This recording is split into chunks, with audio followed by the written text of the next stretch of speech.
वक्फ कानून के विरोध में सबसे बड़ी दलील यह दी जाती है कि वक्फ संपत्तियों का रजिस्ट्रेशन कैसे कराया जाएगा, क्योंकि वक्फ तो सालों से है। कपिल सिब्बल ने वक्फ संपत्तियों के रजिस्ट्रेशन के नियम पर कहा कि वक्फ सैकड़ों साल पहले बनाया गया है, अब यह 300 साल पुरानी संपत्ति की वक्फ डीड मांगेंगे। यह इतना आसान नहीं है।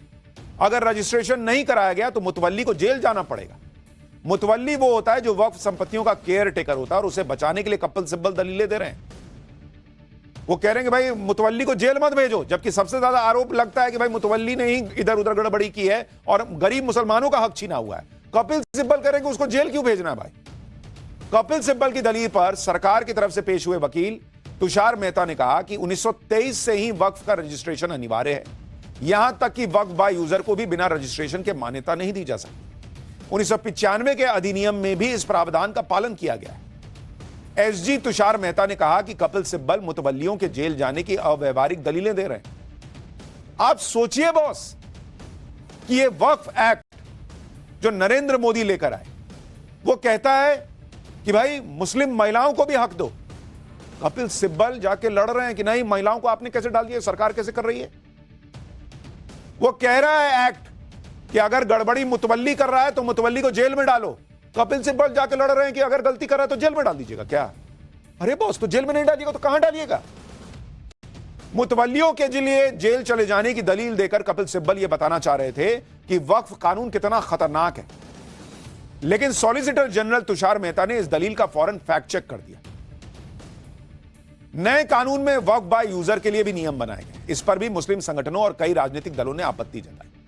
आज सुप्रीम कोर्ट में सुनवाई के दौरान अभिषेक मनु सिंघवी ने कहा कि 8 लाख वक्फ संपत्तियों में से 4 लाख संपत्तियां तो वक्फ बाय यूजर हैं। आप सोचिए, जिस वक्फ बाय यूजर को कहा जाता है कि भाई आपने उंगली रख दी, कह दी हमारा हो गया, वैसा हिसाब 4 लाख संपत्तियों पर है। यह खुद अभिषेक मनु सिंघवी कोर्ट में बता रहे हैं। नए कानून के तहत 4 लाख संपत्तियां तो यूं ही चली जाएंगी, वो कह रहे हैं। इस पर चीफ जस्टिस ऑफ इंडिया ने कहा कि हमें बताया गया है कि दिल्ली हाईकोर्ट भी वक्फ की जमीन पर बना है। हम ये नहीं कह रहे कि सभी वक्फ बाय यूजर गलत है, लेकिन यह चिंताजनक है। सुप्रीम कोर्ट ने भी इस पर चिंता जताई। सुप्रीम कोर्ट भी समझ रहा है कि वक्फ बाय यूजर के नियम का गलत इस्तेमाल किया जा सकता है, और उसी में अभिषेक मनु सिंघवी ने जोड़ दिया कि हां भाई, वो तो संसद के लिए भी कहा जाता है कि वो भी वक्फ की जमीन पर। खुद मान भी रहे हैं और खुद डिफेंड भी करने पहुंचे हुए। वक्फ कानून के विरोधियों को इस बात से भी आपत्ति है कि वक्फ बोर्ड में गैर मुसलमानों को क्यों शामिल किया जा रहा है। सुनवाई के दौरान कपिल सिब्बल ने सेंट्रल वक्फ काउंसिल में गैर मुसलमानों को शामिल करने का विरोध किया। कपिल सिब्बल ने कहा कि सेंट्रल वक्फ काउंसिल 1995 के तहत बोर्ड में सभी सदस्य मुसलमान होते हैं। हिंदू और सिख बोर्ड में भी सभी सदस्य हिंदू और सिख ही होते हैं।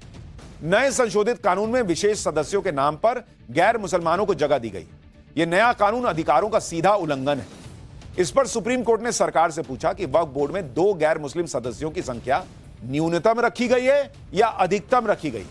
इस पर सरकार की तरफ से पेश वकील तुषार मेहता ने कहा कि 22 में से 2 सदस्य ही गैर मुसलमान होंगे। इस पर सुप्रीम कोर्ट ने कहा कि क्या आप इस पर हलफनामा देने को तैयार हैं, जिस पर तुषार मेहता ने कहा कि वो हलफनामा देने को तैयार हैं कि वक्फ बोर्ड और काउंसिल में 2 से ज्यादा गैर मुसलमान होंगे ही नहीं। सरकार कह रही है भाई हलफनामा दे देंगे कोर्ट में, बोलिए और क्या चाहिए।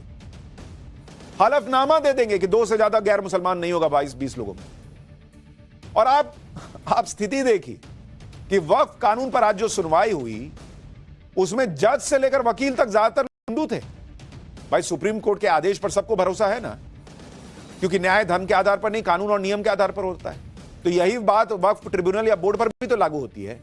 वहां आप कह रहे हैं कि हम किसी गैर मुसलमान को देखना नहीं चाहते, और इनका केस लड़ने वाले कपिल सिब्बल हिंदू, अभिषेक मनु सिंघवी हिंदू, सारे हिंदू वकील इनका केस लड़ रहे हैं। उन हिंदू वकीलों पर यकीन है, जज साहब हिंदू, उनके न्याय पे यकीन है, लेकिन वक्फ बोर्ड में कोई गैर मुसलमान नहीं होना चाहिए। ये क्या हिसाब है बॉस। वहां इनको हिंदू कोई बर्दाश्त नहीं या गैर मुसलमान बर्दाश्त नहीं। खैर, उसमें सरकार कह रही है कि 2 होंगे गैर मुसलमान और उसका हम हलफनामा दे देते हैं। वक्फ कानून को लेकर जो हिंसा हो रही है उसका जिक्र आज सुप्रीम कोर्ट की सुनवाई के दौरान भी हुआ। सुप्रीम कोर्ट ने वक्फ कानून को लेकर हो रही हिंसा पर चिंता जताई। Chief justice of India Sanjeev Khanna ने कहा कि एक बात बहुत चिंताजनक है, इसे लेकर हिंसा हो रही है। अगर यह मामला पेंडिंग है तो इस तरह की हिंसा नहीं होनी चाहिए। इसी बात का समर्थन करते हुए सॉलिसिटर जनरल तुषार मेहता ने कहा कि प्रदर्शनकारियों को लगता है कि वो सिस्टम पर दबाव डाल सकते हैं। इस पर कपिल सिब्बल ने ऐतराज जताते हुए कहा कि कौन किस पर दबाव डाल रहा है यह पता नहीं। इस पर चीफ जस्टिस ने कहा कि बिल में जो पॉजिटिव पॉइंट्स हैं उन्हें हाईलाइट करना चाहिए। इधर सुप्रीम कोर्ट ने वक्फ कानून के विरोध में हो रही हिंसा पर चिंता जताई। उधर आज मुर्शिदाबाद में हिंसा की एक और खबर आ गई। दावा है कि मुर्शिदाबाद के धुलियान इलाके में एक दुकान में आग लगा दी गई। स्थानीय लोगों का आरोप है कि दुकान में जानबूझकर आग लगाई गई, लेकिन बंगाल पुलिस का दावा है कि इस आग का हिंसा से कोई लेना देना है ही नहीं। सुप्रीम कोर्ट ने वक्फ कानून के विरोध में हुई हिंसा पर चिंता जताकर ममता सरकार पर एक तरीके से सवाल उठाए, लेकिन ऐसा लग रहा है जैसे ममता बनर्जी का सारा ध्यान तो उनके मुस्लिम वोट बैंक पर। वक्फ कानून को लेकर आज ममता बनर्जी ने कोलकाता के एक स्टेडियम में इमामों से मुलाकात की। जो ममता बनर्जी जिन हिंदुओं के घर जल गए, जो अपना घर छोड़कर भागे हुए हैं, उनसे मिलने नहीं जा पाई, उन ममता बनर्जी ने आज इमामों से मुलाकात की। पब्लिक पूछ रही है सोशल मीडिया पर कि मुर्शिदाबाद के हिंदुओं से कब मिलेंगी मैडम आप, जिन्हें बंगाल में घर छोड़कर भागना पड़ा। ममता बनर्जी ने वक्फ कानून लागू न करने की बात कहकर मुसलमानों को तो भरोसा दे दिया, लेकिन वो हिंसा से पीड़ित उन हिंदुओं को भरोसा कब देंगी जो आज भी न्याय की उम्मीद में। आप ममता बनर्जी की कुछ पुरानी तस्वीरें देखिए। जब कोलकाता में डॉक्टर्स प्रोटेस्ट कर रहे थे तो ममता बनर्जी ने उनसे मुलाकात की। जब टीचर्स ने प्रोटेस्ट किया तो स्टेडियम में उनसे मिली। आज मुसलमान नाराज हो गए तो इमामों से मिल रही, लेकिन पीड़ित हिंदुओं से मिलने का टाइम ममता बनर्जी के पास नहीं आया है अभी तक। ममता बनर्जी के पास पीएम मोदी, अमित शाह और सीएम योगी पर निशाना साधने का पूरा टाइम है। कल रात जब यह खबर आई कि पीएम मोदी राष्ट्रपति से मिल रहे हैं और अमित शाह बीजेपी के बड़े बड़े नेताओं से मिल रहे हैं, तो आज ममता बनर्जी के कैंप में घबराहट दिखी और इसकी झलक आज ममता बनर्जी के बयानों में भी नजर आई। वक्फ कानून पर ममता बनर्जी ने कोलकाता में इमामों के साथ जो बैठक की, उसमें वो मोदी योगी शाह की जोड़ी पर खूब बरसी, जमकर अपनी भड़ास निकाली। मुख्यमंत्री ममता बनर्जी ने पीएम मोदी को चेतावनी देते हुए कहा कि दिल्ली में 1 साल में उनकी सरकार गिर जाएगी। सीएम ममता ने अमित शाह के लिए कहा कि प्रधानमंत्री अमित शाह को कंट्रोल करें, शाह कभी प्रधानमंत्री नहीं बन पाएंगे। सीएम ममता ने योगी आदित्यनाथ के लिए कहा कि वो योगी नहीं भोगी हैं, बड़ी बड़ी बातें करते हैं।